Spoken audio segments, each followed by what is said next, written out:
source for information about your hometown and surrounding area. Tiger Talk is brought to you by Hancock's Neighborhood Market, Perry's Floors, and more.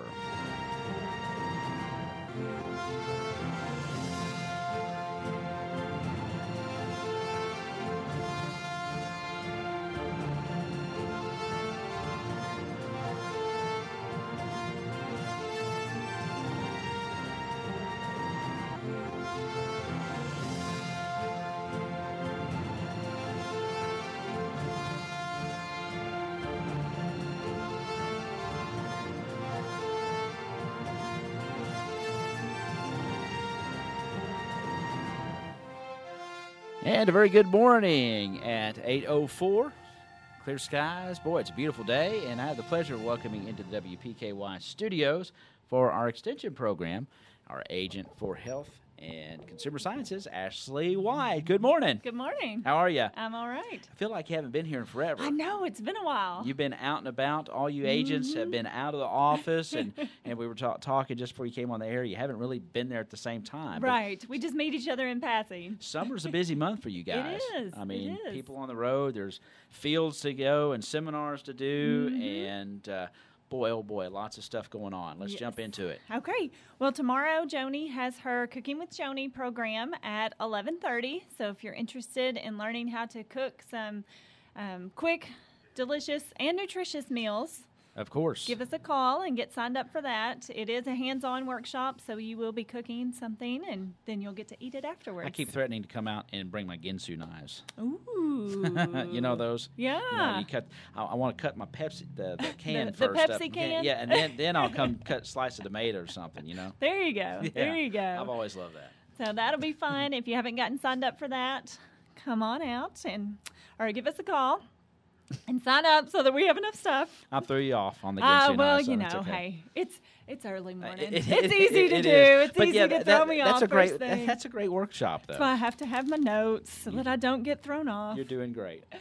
And then I wanted to remind the homemakers of our upcoming homemaker banquet. It's July 31st, and tickets must be purchased by Monday, July 23rd. So the deadline is coming up quickly. So don't forget to stop by and get your tickets. And that's always a great night of fellowship, of learning, of fun, and my favorite, food. Food. The catered meal is always great, but the great thing is they auction off all the homemade goodies. Well, actually, we're not going to do an auction this year. No! I hate to disappoint you. Last year we did an auction. This year we have a guest speaker, Chandler Faust. Oh, and wow, he yes. has spent 2 years in the Peace Corps. So he's going Wow. to tell us about his experience That's in fantastic. the Gambia. Oh, wow. So we're having an international theme. Well, that's wonderful. Well, it'll be a great night, so get your tickets, and I plan on being there. All right, good. We'll mark you down. Love the homemakers banquet. They are fun. Yeah, they We are. have a really good time. Yes. And then I wanted to let everybody know that the University of Kentucky Family and Consumer Sciences Extension has a new podcast. So those of you that like to listen to podcasts while you're driving or while you're cleaning or while you're taking a walk or your evening run, it's called Talking Facts, FACS. And you can download it on iTunes, Google Play, SoundCloud, or Spotify. Wow. So if you have any questions about that and don't know how to look that up, just give me a call and I will help you figure that out. Is this a program that agents from around the state will be kind of taking turns doing, or do you have a specific person that's going to be doing that podcast? So far, it's been the specialist. Okay. There's been some talks about introducing agents Okay. all over the state, but right now it has been the specialists Okay. at University of Kentucky. Well, that's really neat, though, and especially a lot of people are on the go, and there's always probably some great information in there, and to be able to download that and listen on the go is great. Yes, and they're fairly short, too, Okay. so it's not going to be an extensive Okay. amount of time that you listen. The latest one, Heather Burdoff, Right. the specialist at UK, she produced that one, and then there has been Nurturing the Teenage Brain Wow. was a really interesting. That I one was a bet. couple of weeks ago. So there's been several. I know there's been at least 3, and I want to So, say 4. so in their phone Play Store, wherever they get it, they can just be able to search Talking Facts. Talking Facts. F-A-C-S. Okay, so Talking Facts. Okay, great, good deal. And if you ever have any questions, I post them on Facebook and Right. on our Facebook page, and can help you find the link if you're looking for it and don't remember that name. Good deal. So, and then we have several things coming up in August that I will be putting out different programs on Facebook, and I'll send them here so they'll be on the radio. Good. But I thought we might talk a little bit about food preservation. Let's do that. This is the time of year that we get several questions and that people are starting to can, and we just want to make sure that everyone is doing that The safely. proper way, yes. Because, I mean, you can make yourself pretty sick Yes, you if it's not done right. Yes, you can. And just like everything else, home canning has changed over the past many, many, many years. So what someone used to do is not necessarily the most updated and the safest way to do things now. So I put together a list of just some frequently asked questions.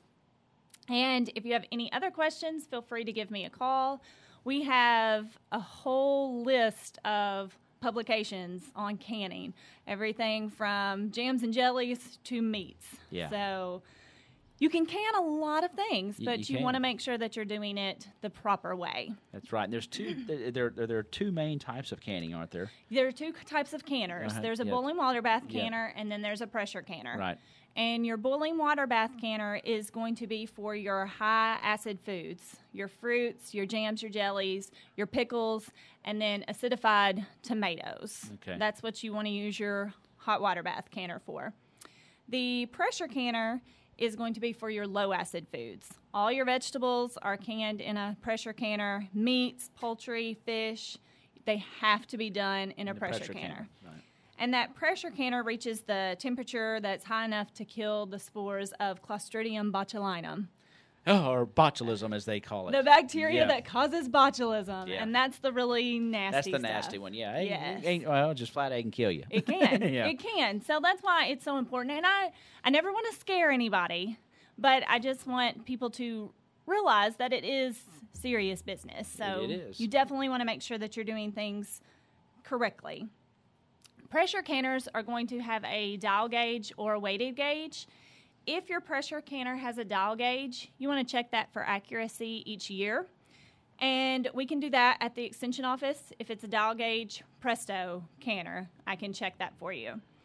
If the gauge is off by 2 pounds, then it will need to be replaced. Your weighted gauge should maintain its accuracy as long as it's not dropped. Now, that has no meter on it, does it? It's just Right. just kind of like a solid piece, and And it goes on the canner and it wiggles. It jiggles. I love Yes. that. Yeah, that's classic. I remember my grandmother.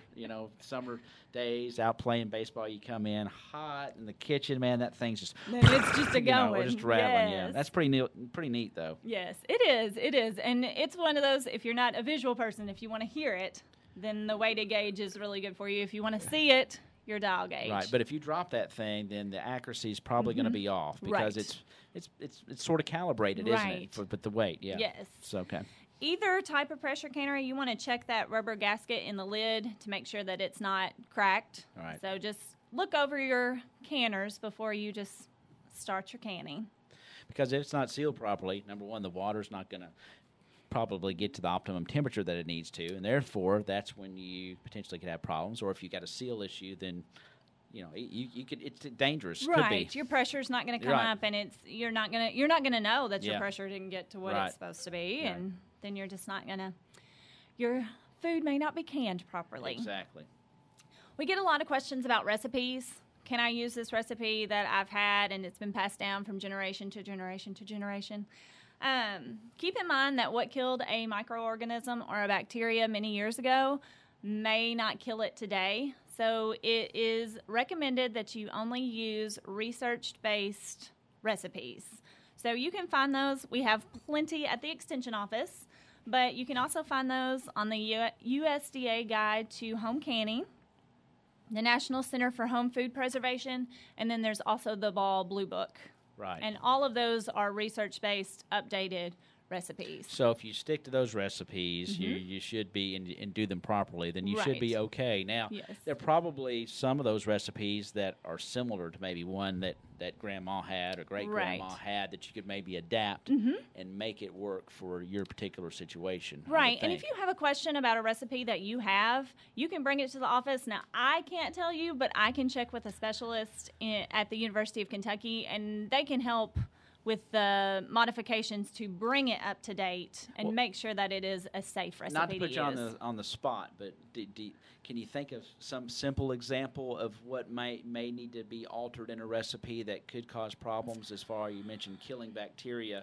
That might be different back then than it is now, or is it more just about timing and pressure or the water temperature, that kind of thing? Well, there are different methods that have been used. Right. The open kettle, where there's not processing time, you're just transferring to the the hot jars, and then you're letting that pull the seal. That's not a safe method.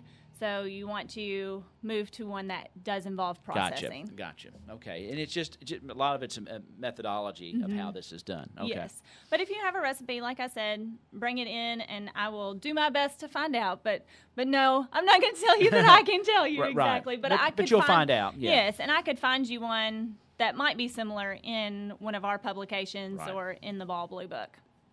And really, when in doubt, if you're not sure, it's to your advantage to do it right and err on the side of caution, because you can get really sick doing this if it's not properly done. And, you can and sicken a whole lot of other people too if they're eating your stuff. Right. So it's just you got to do it right. Right.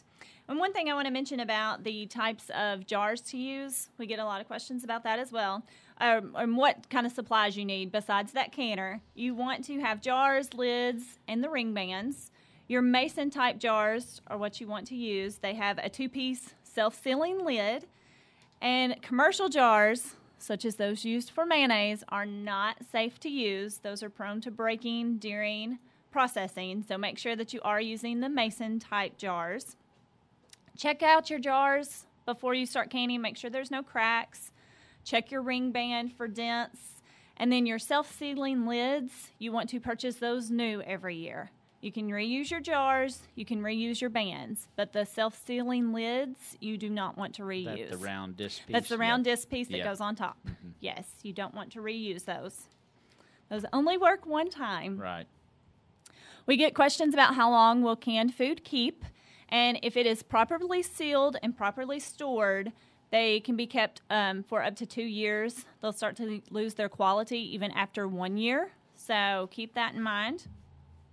If you store your canned food in a warm place, then it may lose its quality much sooner, so within a few weeks or months. Cold and dark is best, normally, or Not necessarily cold, but cool. Just cool. Yeah, just cool, yeah. So you don't want there to be a lot of moisture and warmth. Right. As far as spoilage goes, if there's lots of different signs for food spoilage. If your jar is not sealed, if it pops rather than just stays concave, then if it has a bulging lid, that's a sign of spoilage. If there's dried food on the outside of the jar, if there's air bubbles inside the jar, mold. If there's mold, if there's physical signs, if it doesn't look right, the color's off. If it's got a wang to it when you open it up. If it like spurts out. Ugh. So when in doubt, throw it out. And, you hate to tell somebody to throw something out that they've worked so hard, but wouldn't you rather throw it out than get sick? Yeah, you would. And be sure, don't taste food from any jar that has an unsealed lid or if it shows signs of spoilage. Yeah.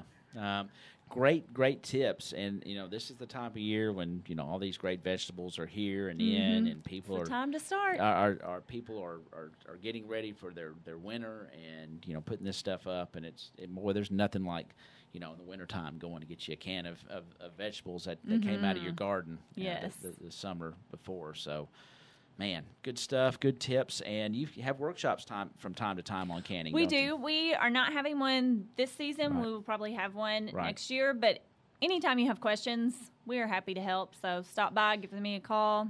If I don't know the answer, I will find it out. And all this stuff, again, let's emphasize, is research-based because especially when it comes to ingesting foods. I mean, they the University of Kentucky does a fantastic job of updating latest research on canning methods and things to keep you safe while you're processing your food. So you can get that information at our UK Extension office. Just call Ashley, 365-2787.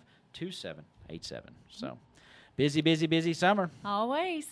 And I know your August is coming on, and as we get closer and closer to school, there's always something. When's do you have another Laugh and Learn on the horizon? Towards the end of August. For the end of August. We're going to let school get started. Yeah, and get everybody get settled everybody get back in the swing of things. Good deal. So we'll get that information out soon. Awesome. Thank you so much for being here. Thank you for having me. And don't forget, it's Cooking with Joni. That is on the 19th, which is tomorrow. And you need to sign up today. 365-2787 is the number to call for that. Thank you, Ashley. Thank you. All right. That's going to wrap up our extension part of today. Our extension program comes to you every Wednesday.